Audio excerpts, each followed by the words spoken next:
August 15, 1971, 9 p.m. Eastern Time. President Richard Nixon appears on national television. Americans gather around their TV sets expecting an important announcement.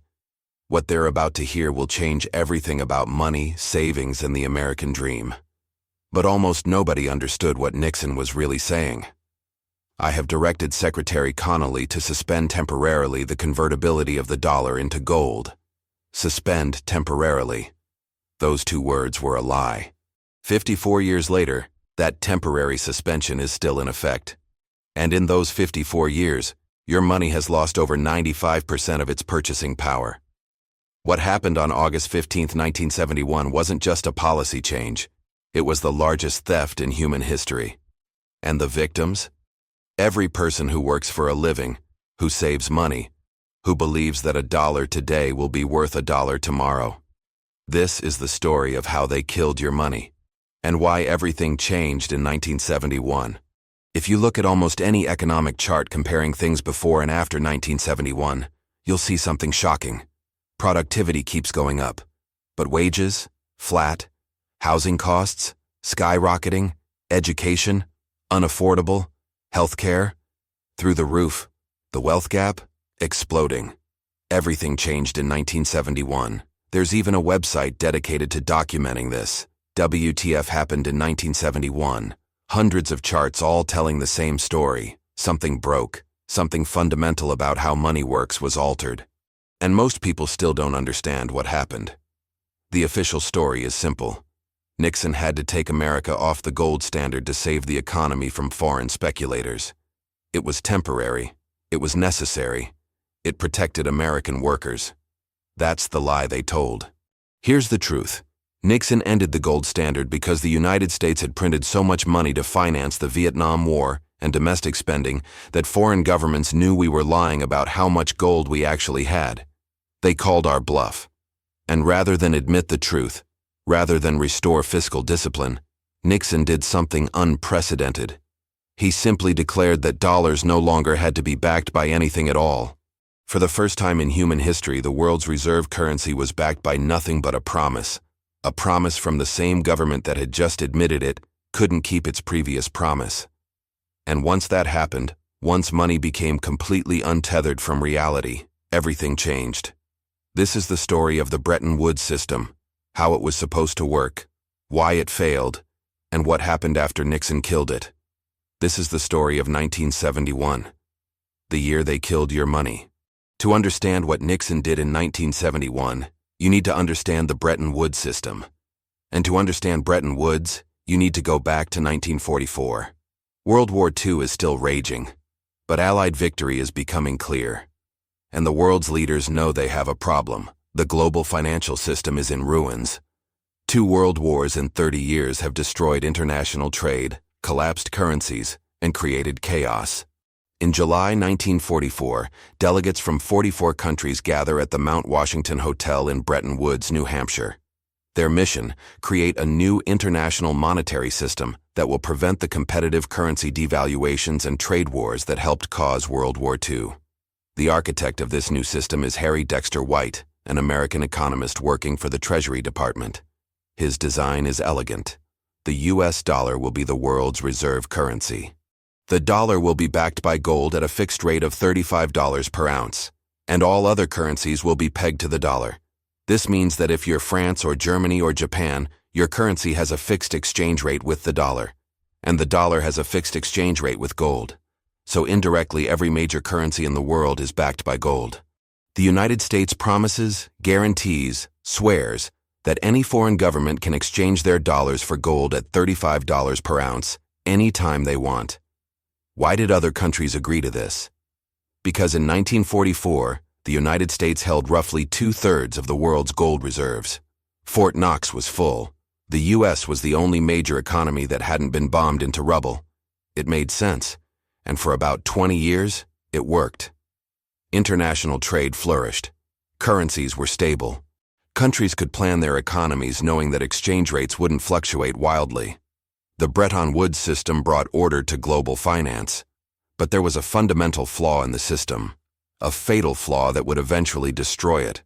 The flaw was this: The United States could print dollars, and as long as other countries believed those dollars could be converted to gold, they would accept them. But what if the U.S. printed more dollars than it had gold to back them? What if the promise was a lie? That's exactly what happened. The 1960s. President Lyndon Johnson has an ambitious vision. He wants to build the Great Society. Massive spending on social programs, healthcare, education, poverty reduction, and he wants to fight and win the Vietnam War. Guns and butter, military spending and domestic spending, both at the same time. There's just one problem. This costs an enormous amount of money, far more than the government collects in taxes. So what does Johnson do? What every government does when it wants to spend more than it has. It prints money. Or more accurately, the Federal Reserve creates it. Remember, under Bretton Woods, every dollar is supposed to be backed by gold at $35 per ounce. But Johnson is creating dollars far faster than the U.S. is accumulating gold. The money supply is expanding, but the gold reserves are not. By the late 1960s, sophisticated observers, especially foreign governments and their central banks, start doing the math. They look at how many dollars the U.S. has created. They look at how much gold the U.S. claims to have in Fort Knox and other reserves. And they realize something alarming. There's no way the U.S. has enough gold to back all those dollars. Not even close. France is the first to call America's bluff. President Charles de Gaulle doesn't trust the United States. He sees what's happening. In 1965, France begins converting its dollar reserves into gold, demanding that the U.S. honor its promise. France sends a naval ship to New York to pick up the gold and bring it back to Paris. Other countries start watching nervously. If France can do this, so can they. And if everyone tries to convert their dollars to gold at the same time, the U.S. will be exposed as bankrupt. Fort Knox will be revealed as far less full than promised. It's a slow-motion bank run. And there's no way for the United States to win. Either admit that we've been lying about our gold reserves and defrauding our allies for years, or change the rules of the game. Nixon chose to change the rules. But before we get to Nixon's announcement, you need to understand just how dire the situation had become by 1971. By 1971, the United States is hemorrhaging gold. Foreign central banks are converting dollars to gold as fast as they can. Germany, Switzerland, France, they all want out. They all see the writing on the wall. The Vietnam War is a financial disaster. The U.S. is spending billions of dollars every month on a war it cannot win. Inflation is rising. The dollar is weakening. And foreign governments know that if they don't get their gold now, they might never get it. In the first week of August 1971, Britain requests that $3 billion be converted to gold. $3 billion. That's about 85 million ounces of gold at the official rate. The Bank of England essentially says to the United States, "We know you're lying. We want our gold. Now." This is the moment of truth. If the U.S. honors this request, it will start a complete panic. Every country will demand their gold. Fort Knox will be emptied. The emperor will be revealed as having no clothes. The United States will be exposed as having committed the largest fraud in financial history, promising to back dollars with gold while printing dollars far in excess of its gold reserves. President Nixon and his advisors gather at Camp David the weekend of August 13 through 15, 1971. They have a choice: admit the fraud and restore fiscal discipline, or change the rules so that the fraud becomes legal. They choose to change the rules. On Sunday evening, August 15th, Nixon addresses the nation. Nixon's speech is a masterclass in misdirection. He doesn't admit that the U.S. has been printing money irresponsibly. He doesn't admit that America has more dollars in circulation than it has gold to back them. Instead, he blames foreign speculators. He claims they're attacking the dollar. He frames this as protecting American workers. "I have directed Secretary Connally to suspend temporarily the convertibility of the dollar into gold or other reserve assets, except in amounts and conditions determined to be in the interest of monetary stability and in the best interests of the United States." Read that carefully. It sounds technical and boring, but what Nixon is really saying is, we will no longer honor our promise. We will no longer convert dollars to gold. The Bretton Woods system is dead. And from now on, The dollar is backed by nothing except our say-so. He uses the word temporarily. This is crucial. If he had admitted this was permanent, there would have been panic. So he lies. He says it's temporary, just until those nasty foreign speculators stop attacking the dollar. But it was never temporary. Nixon and his advisors knew this was permanent. They knew they were fundamentally changing what money is. The speech lasts 18 minutes. Most Americans watching don't understand what just happened. The stock market initially celebrates because Nixon also announced wage and price controls. Economists on TV explain this as a technical adjustment. Nothing to worry about. Everything is fine. But a few people understood immediately. A few people recognized this for what it was. The day the United States defaulted on its debts, reneged on its promises, and transformed the dollar from a claim on gold into a piece of paper backed by nothing. August 15th, 1971. The day they killed your money. What happened next was entirely predictable. Without gold backing, the dollar immediately began to lose value against other currencies and against gold itself. Within 2 years, the official price of gold doubled from $35 to $70 per ounce. Think about what that means. It now took twice as many dollars to buy the same amount of gold.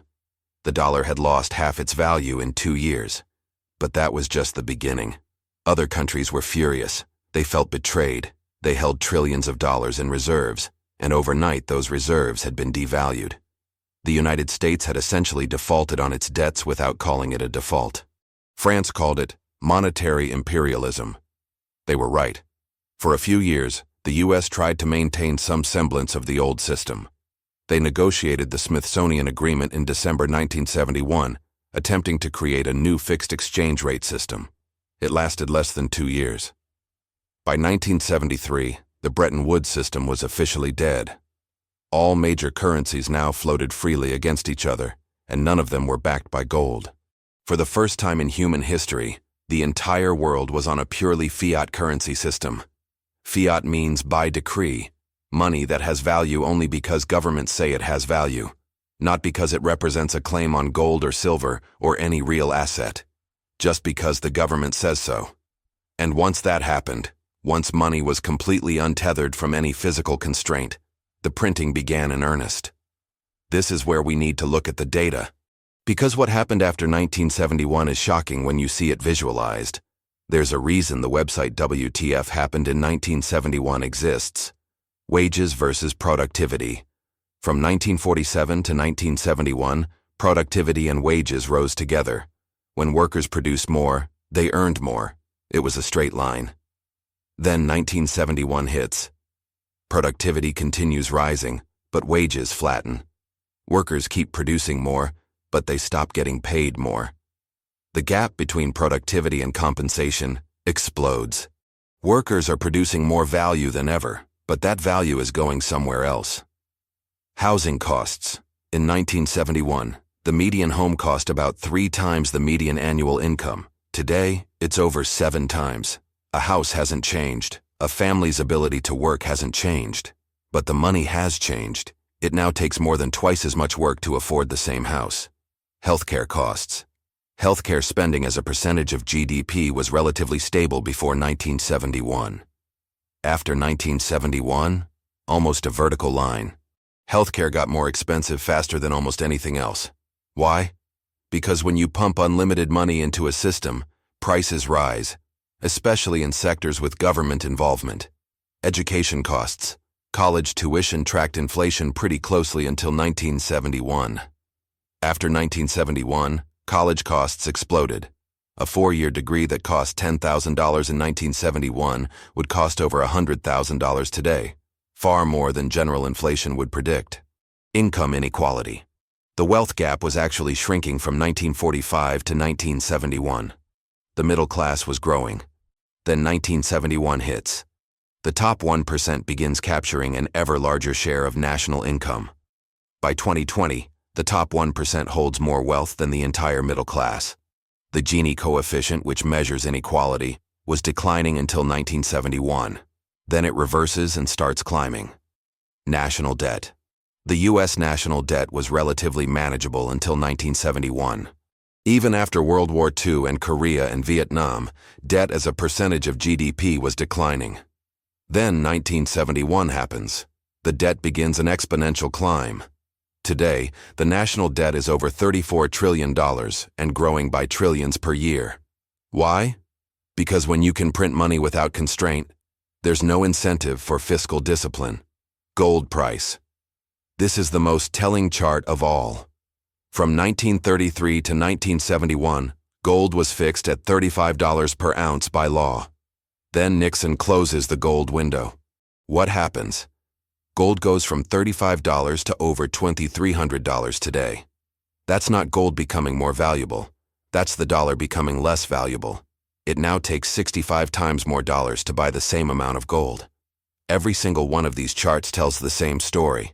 Something broke in 1971. The relationship between work and reward broke. The relationship between saving and security broke. The American dream broke. So who benefited from Nixon's decision? Who wanted the dollar disconnected from gold? The answer becomes obvious when you follow the money. The government. Without gold backing, the government can spend without limit. Want to fight wars? Print money. Want to expand entitlement programs? Print money. Want to bail out banks? Print money. Gold created discipline. Without it, spending becomes a political decision, not an economic one. The Federal Reserve. The Fed's power increased exponentially after 1971. Before, they were constrained by gold. They couldn't create too much money because people could demand gold in exchange. After 1971, those constraints disappeared. The Fed could now manipulate the money supply at will, creating booms and busts, picking winners and losers. Banks. Commercial banks benefit massively from inflation. They create money through lending. When money is being debased, borrowing becomes profitable. Banks lend money that loses value over time, meaning they're paid back in depreciated dollars. Meanwhile, the assets they hold, real estate, stocks, bonds, inflate in nominal value. The financial sector. Wall Street exploded after 1971. In 1947, the financial sector was about 2.5% of GDP. Today it's over 8%. Why? Because in a fiat currency system, managing money, speculating on currencies, playing the inflation game, becomes incredibly lucrative. Financialization replaced production. Asset owners. If you owned stocks, real estate, gold, or other assets in 1971, you got rich. Asset prices inflated far faster than wages. If you were wealthy, you became wealthier. If you only had wages and savings, you fell behind. And who loses? Workers, savers, anyone on a fixed income, anyone who trades their time for money, anyone who believes that working hard and saving should lead to prosperity. Those people got robbed. This wasn't an accident. This was the point. Nixon's decision in 1971 was a transfer of wealth from the productive class to the financial class, from workers to asset owners, from savers to speculators, from Main Street to Wall Street. Here's what most people don't understand about inflation. It's a tax. The most regressive, most hidden, most insidious tax ever created. And 1971 made it permanent. When the government prints money, it doesn't create wealth. It creates more dollars. But there's the same amount of goods and services. So each dollar becomes worth less. Your savings, your wage, your fixed income, they all lose purchasing power. You didn't spend that money. You didn't waste it. It was simply taken from you through debasement. The government and those close to government, banks, financial institutions, government contractors, get the new money first. They spend it at yesterday's prices. By the time the money circulates through the economy to regular people, prices have already risen. You're left holding dollars that buy less than they did yesterday. This is called the Cantillon effect, named after an 18th century economist who understood how money printing redistributes wealth. Those closest to the money printer benefit. Those furthest away get robbed. Before 1971, this was limited. Gold created a natural check on inflation. Yes, governments could debase currencies, but there were constraints. After 1971, those constraints disappeared. The inflation tax became unlimited. Look at the numbers. In 1971, the median household income was about $10,000. Today it's about $75,000. That sounds like a 7.5x increase. But in purchasing power? The median household today can afford less than the median household in 1971. That 7.5x increase in nominal terms translated to a decrease in real terms. That's the inflation tax. Your grandfather could buy a house, support a family, and send kids to college on a single income. You can't. Not because you're less capable. Not because you work less hard, but because the money has been systematically debased for 54 years. But there's an even darker aspect to what happened in 1971. When Nixon disconnected the dollar from gold, he didn't just create an inflation tax. He created a system where all money is debt. Here's how it works. The Federal Reserve creates money by buying government bonds. The government issues bonds, debt. The Fed buys those bonds with money created from nothing. That money enters the economy. But the government now owes the principal plus interest on those bonds. Here's the problem. The Fed only created enough money to pay the principal. The interest doesn't exist yet. So to pay the interest, the government must issue more bonds, which creates more debt, which requires more money to be created, which creates more debt. It's an infinite loop. This is why the national debt can never be paid off. It's mathematically impossible. The system requires ever-increasing debt to function. If the debt stopped growing, the money supply would contract, and the economy would collapse. Before 1971, this wasn't true. Money was gold, or a claim on gold. It existed independently of debt. After 1971, every dollar in existence is somebody's debt. Your savings are somebody else's obligation. And that obligation can never be fulfilled. This is the ultimate consequence of what Nixon did. He didn't just end gold backing. He transformed money from a store of value into a perpetual debt instrument. He turned the American economy into a debt treadmill where everyone must run faster and faster just to stay in place. The question everyone should be asking, could this happen again? Could the government simply declare one day that your dollars are now worth half as much or a tenth as much? The answer is, it's already happening, just slowly. The dollar has lost 95% of its purchasing power since 1971. That's not hypothetical, that's measured fact. What cost $1 in 1971 costs about $20 today. Your dollar is worth 5 cents compared to a 1971 dollar. And the pace is accelerating. In 2020, the Federal Reserve printed more money in a few months than existed in the entire world in 1971. They called it quantitative easing. They called it pandemic relief. But what they really did was create trillions of dollars out of nothing, debase the currency, and transfer wealth from savers to asset owners. The national debt grows by trillions every year. The Fed's balance sheet has exploded from under $1 trillion before 2008 to over $8 trillion today. The money printing never stops. It can't stop. Because the entire system is built on debt that can never be repaid. So could it happen again? It's happening right now. Every day. The only question is whether it will be a slow bleed or a sudden collapse. Some people believe we're heading toward a currency crisis, that at some point, foreign governments will stop accepting dollars, that the inflation tax will become so obvious that people will revolt, that we'll see hyperinflation like Weimar Germany, or Zimbabwe, or Venezuela. Others believe the system can continue indefinitely, that as long as the U.S.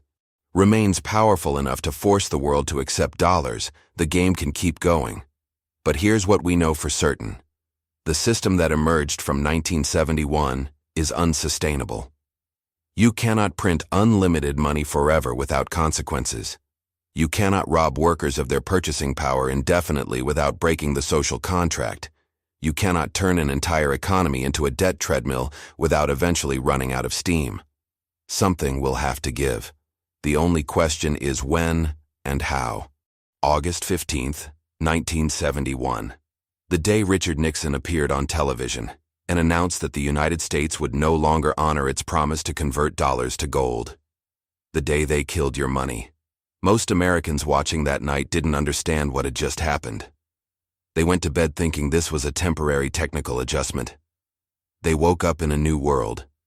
A world where money was no longer tied to reality. where governments could print unlimited currency, where the rules of economics no longer applied. For a few years, most people didn't notice. But then the charts started diverging. Productivity rose, but wages stagnated. Housing became unaffordable. College became a lifetime of debt. Healthcare costs exploded. The wealth gap grew into a chasm. The American dream slipped further and further out of reach. Your grandfather could support a family, buy a house, and retire comfortably on a single working-class income. You can't. Not because you're less capable, not because you work less hard, but because the money you work for has been systematically destroyed for 54 years. This wasn't an accident. This was the point. Nixon's decision in 1971 transferred wealth from workers to the financial class, from producers to speculators, from savers to debtors, from you to them. And it continues every day, every time the Fed prints money, every time Congress passes a deficit budget, every time inflation eats away at your savings and your wages. The theft is invisible, mathematical, unstoppable, unless enough people understand what's really happening. Because here's the truth they don't want you to know. Money is supposed to store value. That's its fundamental purpose. When you work, you trade your time, your life, for money. That money should hold its value until you're ready to spend it. That was the promise. That was the social contract. They broke that contract in 1971, and they've been taking from you ever since. In our next video, we'll explore what came after 1971. How the petrodollar system was created to force the world to keep accepting dollars. How the U.S. uses its military to maintain dollar dominance. And why countries that try to escape the dollar system often find themselves invaded, sanctioned, or destroyed. Because once you control the money, you control everything. And once your money is backed by nothing, you need something else to enforce its value. You need force. You need empire. You need war. This is the shadow economy. We follow the money to reveal the truth.